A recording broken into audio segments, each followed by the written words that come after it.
Angus Art Entertainment has rated this video A14.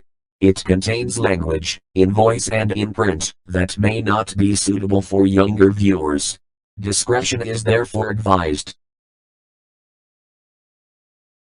My video sound system goes on back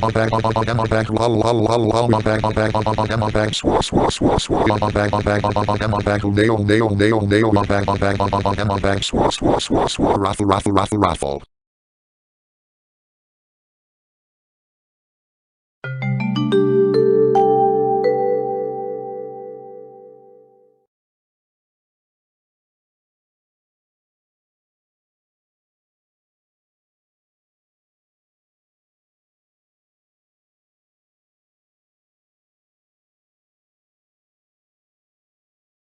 Hello everyone. Great to see you all here, as another year is just about in the books, and I'd like to say that things have been pretty easy going this time. Is everyone all paired up and ready to present their parts of this year's art summary? All present and counted for, Sam, and more than ready to give it our best. Well, certainly the best, for each month anyway. By the way, Sam, I hope you don't mind, but I brought a visitor this time, perhaps to help with our selection. A visitor, James? I think it's a wonderful idea. What do you say, Sam? Another new face in the studio to liven things up? What do I say? I say, let's take a moment to welcome a new face in town. In that case, I'd like for you all to welcome my niece, Susan. Hello everyone. Yes, my name is Microsoft Susan, and I'm thrilled to meet you all. Welcome, Susan. I'm Microsoft Sam, and on behalf of everyone here, I'd like for you to feel right at home. We all introduce ourselves as we present each month's submission, so you'll get to know everyone by the time we're through. Thank you, Sam. My uncle has told me all about you and your friends, and I look forward to a wonderful time with all of you. George, are you all right? You look flushed. Huh. Oh, sorry, I guess. That is to say I suppose I. It looks like George is awestruck with the change in the room this year. Rude. Don't you have a trivia question for us or something, Chip for brains? Oh yes, of course. Hello everyone. My name is Chip for Simon, and this year for our annual art summary video, I bring you not one, but two parts to our trivia question, as we had two nice surprises in AngusMcTavish's DeviantArt submissions this time. This year, our question is, what two entries became the new fastest 250 favorites? It may be hard to keep the answers a secret until the end of the monthly selections, as one of them shattered all expectations, but yes, we will reveal the two lucky images when the time comes. Now, who starts with January's deviation? That's us. Hello, I'm Microsoft Mark, and together with Microsoft Eva, we bring you what turned out to be the one image that made the gallery that opening month. Hellbent 4. Food! Once in a while, Angus would do some kind of character spoof of an album cover, and this time, the idea struck as inspiration from a series of YouTube poop videos by uploader Rare Socks. Many of those videos featured Woody Woodpecker, on his quest for food, using one animation frame for a meme face, from his 1944 short, Ski for Two. That's the short where Woody invades a mountain resort run by Wally Walrus, just so he can barge his way in and wolf down the buffet. The Rare Socks video inspiration led to this piece of heavy metal satire, based on the 1978 song by Judas Priest, Hell Bent for Leather. Touches to the image include a picture of actual ham, reflecting in Woody's sunglasses, but look to the top right, where the name, Wooda's Pecs, is shown, in reference to the band being spoofed. In fact, Angus would soon add redialed lyrics in the style of the original song to his description. There's many who tried to keep out that pest, though they all tried their best, he got by every time. Nothing was gonna keep Woody away from his favorite dish. And speaking of dishes, time to dish out the February submission that also turned out to be one of very few in a slow winter. This one is called Heated Season. Take a look at this double image, made with Garry's mod and incorporating models of Daffy Duck, Elmer Fudd, and Bugs Bunny, edited to resemble two separate panels, but does the setup look familiar to you? If you know your memes, then yes, it should look familiar. This is a take on Smudge the Cat, or the cat at the dinner table meme, complete with the woman who's supposedly screaming at the cat. Of course those are two completely different scenes with no direct link to each other, but it did inspire this scene, with character models by the great J.C. Thornton, where a smug bug sniffs his carrot while dealing with a raging Daffy. Poor Elmer can only try to be the calm and level head, but to no avail. I wonder what kind of shenanigans Bugs pulled, to piss Daffy off that much. Whatever it was, it must have been truly death-pickable. Okay Susan, we're up, ready for your first presentation? I sure am, Uncle. Well, like we said earlier, I am Microsoft Susan, and Uncle James and I get to show the selection for March, featuring a new face in the Pokemon world. Quaxley. Back in February, the starters for Generation 9 were announced as the games for Pokemon Scarlet and Violet were in the works. Seeing comments based on all three starters varied, everyone picking a favorite, but Angus saw potential in a crossover reference after one comment was made by another.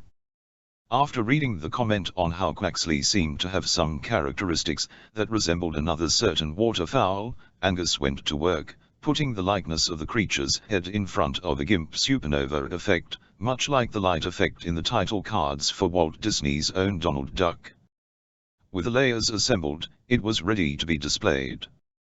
In all honesty, it's hard to believe just how the Pokemon franchise has grown, as they are now counting more than 1,000 different types, with the addition of the 9th generation. It can be quite overwhelming to the newcomer, that's for sure, but there are always lots of references, books, online, and so much more, that can help bring a trainer up to speed. George, snap out of it, what is wrong with you? Sorry auntie, I guess, something in the air conditioning, I think, It's alright, George, we got your back. Take a breather while we do our thing. Hello, I'm Microsoft David, and Zira and I are here to bring you a Garry's Mod comic that Angus made in April, a little something he called Going Commando. Well, brother, I'm starving. What say we check out the restaurant down the road and grab some lunch? Oh yes, I'm ready. I'm even going commando and everything. Going commando? What does that even mean? Are we at war? Nope. It means I am now sand underwear.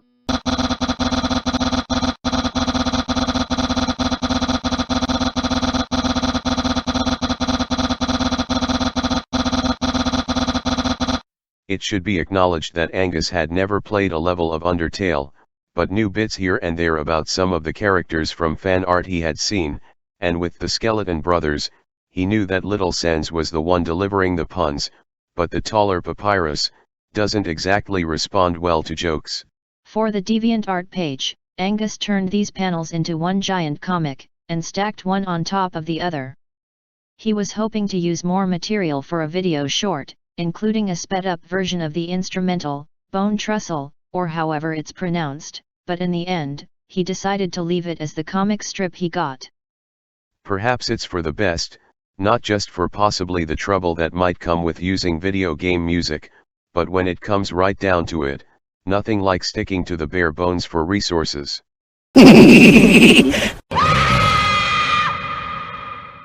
Damn it David, cut that out. Relax Zira, I'm only kidding. Well, David may not be much for puns, but he sure knows how to deliver them. And speaking of delivery, Mary. Oh yes, I'm ready. Yes, it's me, Microsoft Mary, and here with Microsoft Anna, we bring you a highlight in a series of additional Gmod scenes, one in a series. Saxton's Hails. Hungry Pumpkin.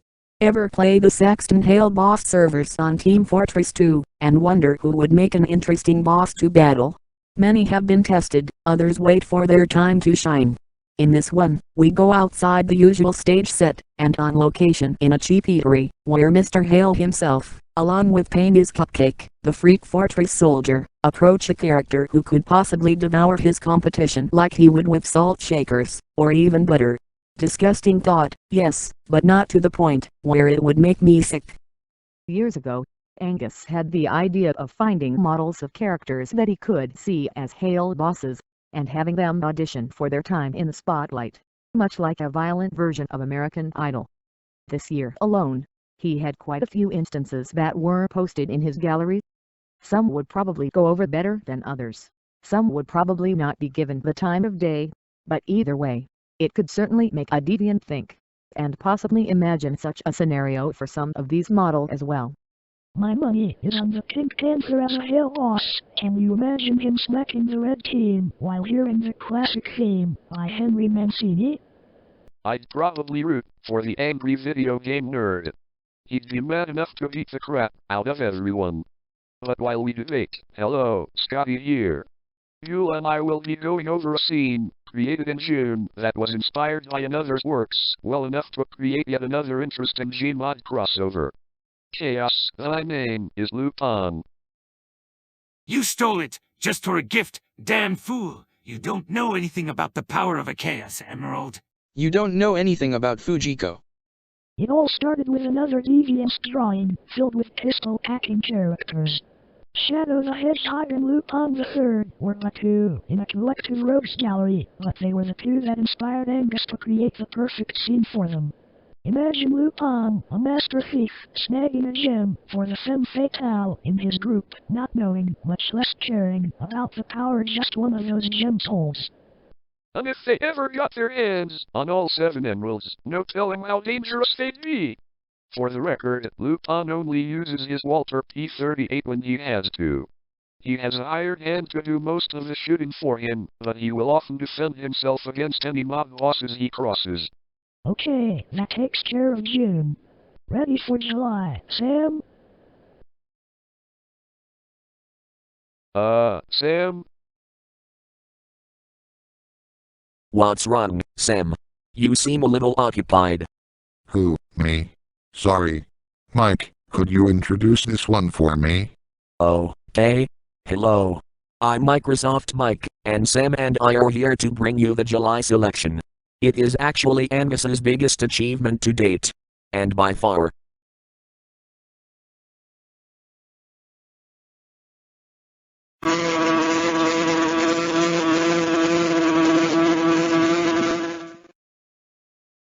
We have come for your pasta.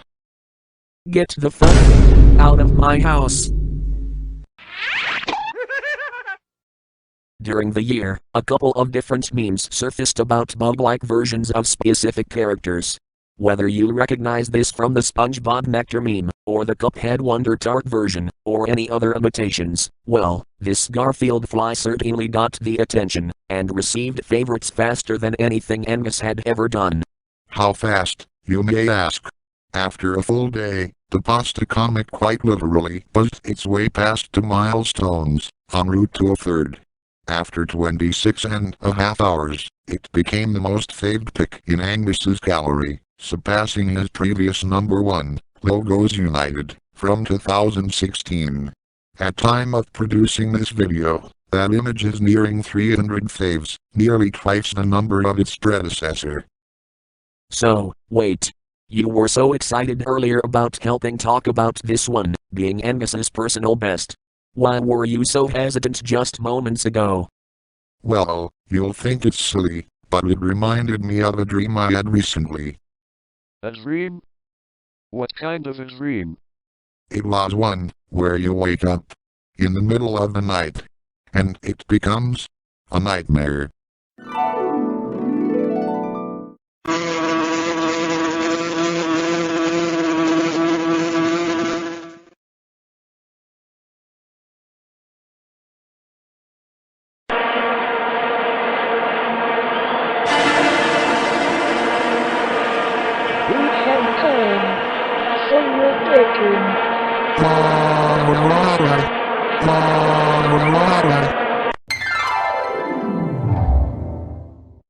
So, this nightmare you had, it was me?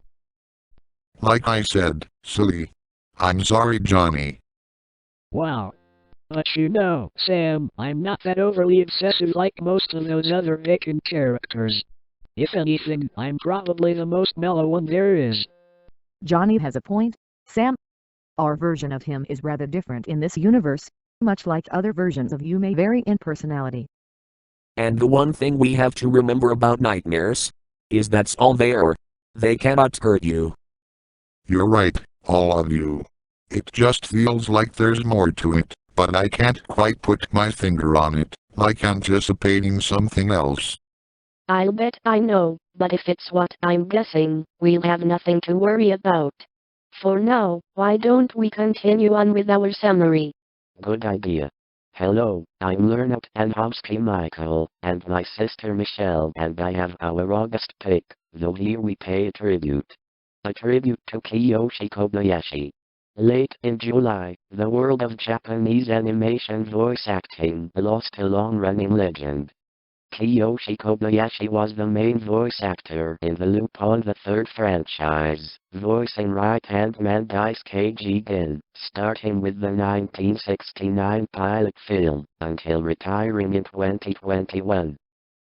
The list of characters he voiced may be much longer than that, but the fact that he voiced the same character for 52 years, for all, except maybe a couple of movies, was more than deserving the image of his mane. It's rare to see Jigen without his hat, only on occasion revealing his eyes, but Angus, who was introduced to the franchise a couple of years ago, decided to make this a hats-off tribute, in honor of Kobayashi, who was 89 when he passed. You know what, that's not a bad idea. I gotta say, Michael, that's a good look, for you. Really? Well, maybe I'll consider this in the future. Or at least during the summer months. Well, Michael, the hatless look gets my approval as well. For now though, let's hop on to the next month. Sydney, you all set? I sure am. Hi everyone, Sydney here, and with Abby, we look to September and a fun little take on a classic video game icon, calling it Pac-Man. There's always a certain facial expression when it comes to the Pog meme, and we've certainly seen a little of that here in the past. Though this time, it was time to go back a ways to one of the early video game classics, as Pac-Man, getting a little more dimension, sports the look, while eating dots and going after ghosts. Considering the patterns you would have to memorize in order to rack up a high score once you get there, that would deserve a Pog, alright. While the image itself is simple in its own right, it was enough to catch some attention in the gallery. Great job to the both of you. Now, for October. Do we know what we're covering for October?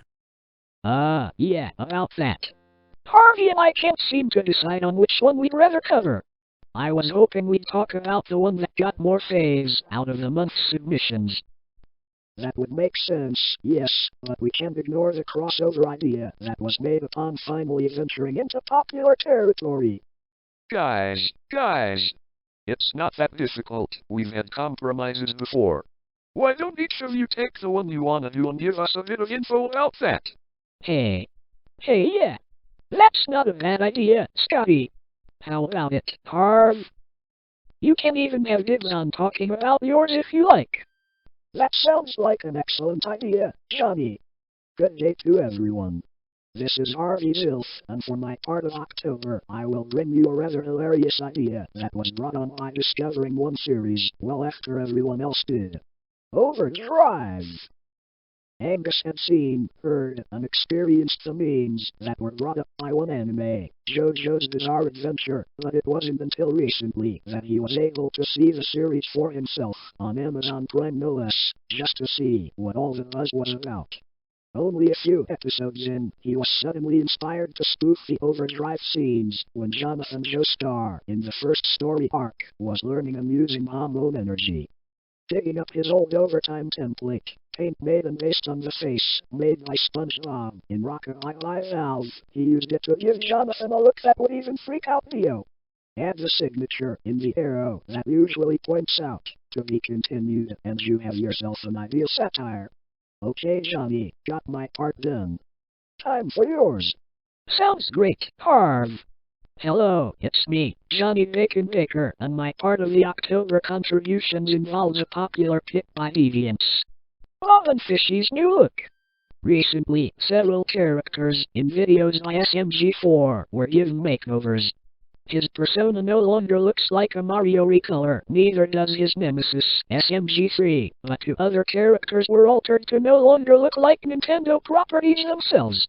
There was Bob, who was always represented by Garry in the Legend of Zelda series, while Fishy Boopkins was always shown as a Spike in Mario's games. Their changes made them more simplistic and open to criticisms, but at least now they can claim to be originals. More or less. Angus paid tribute to the change all the same. He had one image with the old looks, done in a Chuck Jones Tom and Jerry title card spoof, but this time he went another direction, like in the Disney cartoons in the 40s that featured both Donald Duck and Goofy. The change was made in this year's War of the Fat Italians video, an annual tradition, but it is believed the reason was more than getting into trouble with Nintendo for the satire. Perhaps SMG4 had been trying for more original looks the whole time, just for the sake of marketing, since you can have the original looks as merchandise if they belong to other companies. Excellent job, the both of you. Though I can see why Sam pairs everyone up, one person doing a whole presentation alone can be quite time-consuming. Indeed, Susan, but then again, narration does push the clock further, isn't that right, Sam? Yes, James, that's true. Oh, it's because we push the clock, that's probably the other thing that concerns me. I still sense trouble when we do that. It looks like I came just in time to ease a few minds. And who do we have here? That's the Reverend Arnold Humor. He's the one who helped us out with a certain infestation last year. And Janitor Jack is with him too. Everything good so far, Jack? Everything checks out. Hey, okay. The Reverend's work downstairs was nothing short of miraculous. All in the name of all that's good, Jack. Though I know the real reason we're here, and that's to pay tribute in our November contribution. Ah yes, it is that time, isn't it? Well, Reverend, would you care to start? Certainly. Good day to all. I am the Reverend Humor, and for November we take another serious moment to honor another entertainment icon. A tribute to Kevin Conroy. On November 10th, just 20 days shy of his 67th birthday, voice actor Kevin Conroy was taken from this earth. His claim to fame was giving voices to the iconic Batman during the 90s animated series, as well as for the Justice League spin-off series and select made-for-video movie releases. Angus kept it simple by making a city skyline, simulating part of Gotham City, with a silhouette of the Bat looming in front of it. Many will say who their favorite is, was, or always has been, but it was Kevin's ability to separate Batman's voice from Bruce Wayne's that made him a favorite in Angus's book, no question. Yea, and verily, whilst many hath come before and after him, let it be known that he was vengeance. He was the night. He was Batman. Amen. We do not end things there. Early into December, with additional news about another that Angus remembered, he went right to work on a double tribute. Over the course of the year, two actors from the classic years of Sesame Street had passed. Emilio Delgado, who played Luis, left in March, but the recent word about Bob McGrath ultimately led to this, a Gmod tribute with Bert and Ernie, reflecting on both instances. Indeed. Whether you were introduced to them from the start, or in later years, we remember them well as entertainers and educators. May they never be forgotten, and their legacy live on through those who grew up watching them. Amen.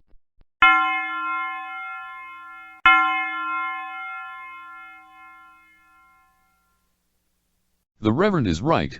Gone are those who gave us plenty to enjoy, but the spirit lives on, through those of us who remember them well. That's true, Richard, but you know what they say, the show must go on, theirs, and ours. Speaking of which, we can at least wrap up the year on a more enlightening note. You're right, Catherine, and on that note, hello and yes, I am Microsoft Richard, and together with Microsoft Catherine, we close out things by bringing up December's return to an old series of logo satire. PBS spoofs, rotten broadcasting. Even well after the passing of the actor who played Robbie Rotten in the kids show Lazy Town, one never knows when inspiration will strike to throw a meme on the character into the works. Such was the case here, as PBS becomes RBS, the Rotten Broadcasting Service, and as far as networks go, it might be number one. Although given the nature of Robbie himself, I think it might be an idea to have a disclaimer for the program content, as the following slogan reveals. Don't let your kids watch it! There, I would say that gets the point across, wouldn't you say, Richard? You are so right, Catherine, and it also makes for a great finish to the year. Well, almost, because we can't forget Simon's trivia question and answer. Si? I'm on it, Richard. Yes, another year about done, and with that, it is time for the answers to our two-part trivia question. So, we ask again. What two entries became the new fastest 250 favorites? The first one, if you recall, shattered all expectations in July, as the Garfly comic, "We Have Come for Your Pasta," hit the 50 favorites mark in just 15 hours, an incredible response.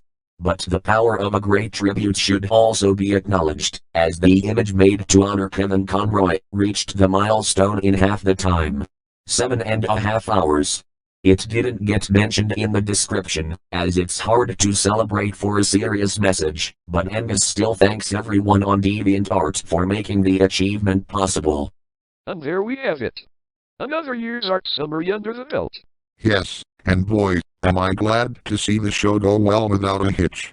By the way, Susan, how did you like working with us?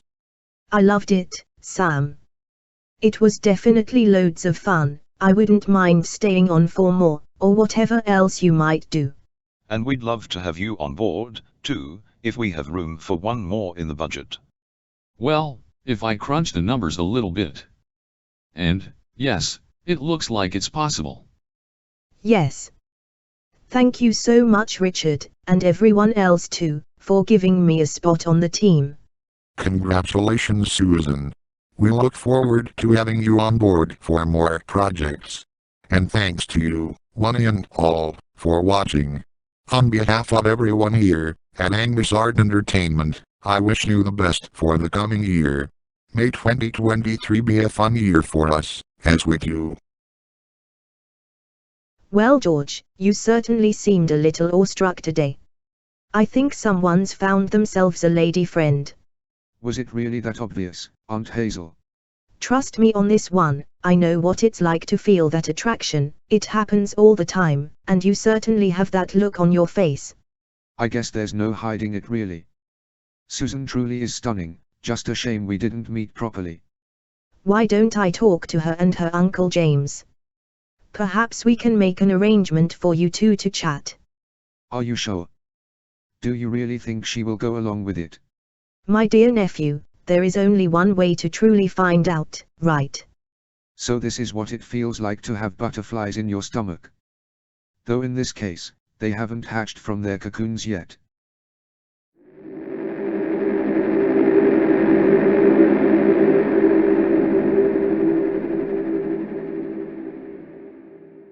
Well, Psychodrill, what do you think? I see you decided to use a meme to step out of the shadow realm. Is the master in on it, too? Yes, and the best part, no more cow horns. No longer do we have to look like we raided a pasture. And what about the scrolls of which he spoke? Did he find out anything useful? Well, the thing about scrolls is that they turn to ash and shit after X amount of centuries. So now what? Are we sealed off for good? Maybe not. I have a theory. If a video uploader reaches our number in subscribers, it just might free us, and we can wreak havoc once again. What, a subscriber total of 666? Are you kidding me? You really want to play this on a half-assed theory? Of all the dumb ideas anyone could ever have? Nevertheless, I plan to put it to the test. I hear they're close to that number, as it is at the AngusArt Studio. So we strike the moment the number is reached, is that it? What's the rush? I want to plan this out perfectly, before we make our move. Besides, we have more than enough time. You do want to get used to your new form anyway, don't you?